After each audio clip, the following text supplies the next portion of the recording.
నమస్తే అన్న, అందరికీ నమస్కారం. అనుకోకుండానే నా జీవితంలో అయితే మరొక సంఘటన అయితే జరగడం జరిగింది. నేను ఎంతగానో ప్రేమించే మా అమ్మ చూసుకుంటే కానీ ఈరోజు హాస్పిటల్లో ఆక్సిజన్ మీద అయితే చావు బ్రతుకుల మధ్య పోరాడుతూ ఉంది. అలాగే బాగా తిరుగుతూ ఉన్న ఆమె ఉన్నట్లుండి ఆయాసం రావడంతో డాక్టర్ గారి దగ్గరికి తీసుకువెళితే అలాగే ఆమెకు టెస్టులన్నీ చేసిన తర్వాత ఈసీజీ మరియు ఎక్స్రే తీసుకుని రమ్మని చెప్పారనమాట.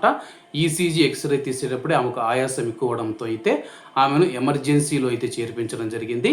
అలాగే డాక్టర్లు సిటీ స్కాన్ అని చెప్పేసి బ్లడ్ టెస్టులు అని చెప్పేసి అన్ని రకాల టెస్టులు చేసిన తర్వాత ఆమెకు హార్ట్ ఫెయిల్యూర్ అయిపోయి హార్ట్ పంపింగ్ చేయలేక హార్ట్లో ఉన్న మొత్తం నీరు ఏదైతే ఉందో అది లంగ్స్లోకి ఊపిరితిత్తుల్లోకి చేరడం వల్ల లంగ్స్ కూడా అయితే ఇన్ఫెక్షన్ అయినాయని చెప్పేసి డాక్టర్ల గారు అయితే తెలపడం జరిగింది.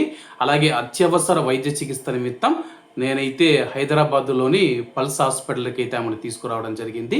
తీసుకువచ్చిన తర్వాత ఇక్కడ డాక్టర్లు కూడా పరిశీలించి హార్ట్ ఫెయిల్ అయిందని చెప్పేసి అలాగే ఇప్పుడు ప్రస్తుతం ఆమె మనం చూసుకుంటే వెంటిలేటర్ మీద ఆక్సిజన్ మీద అయితే బ్రతుకుతూ ఉందన్నమాట.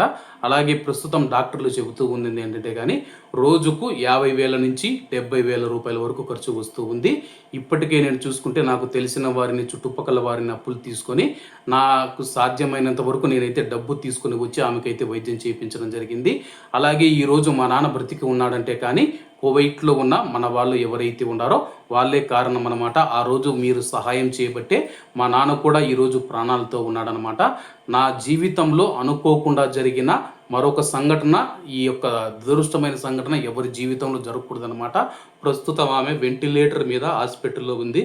దయచేసి కువైట్లో ఉన్నవారు ఎవరైతే ఉన్నారో మా అమ్మకైతే ఒకసారి సాయం చేయండి. మా నాన్న ఎలాగైతే బ్రతికించారో మా అప్పను కూడా అలాగే బ్రతికించారు.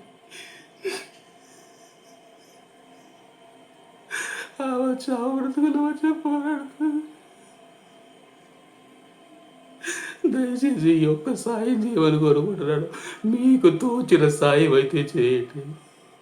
లేదు స్క్రీన్ మీద నేను ఫోన్పే నెంబర్ స్కానర్లు ఇస్తాను, తప్పకుండా మీరు సాయం చేస్తారని మా అమ్మను కాపాడతారని చెప్పి నేనైతే అనుకుంటున్నాను. మా నాన్నని ఎలా కాపాడారో మా అమ్మను కూడా అలాగనే కాపాడతారని చెప్పేసి అనుకుంటున్నాను.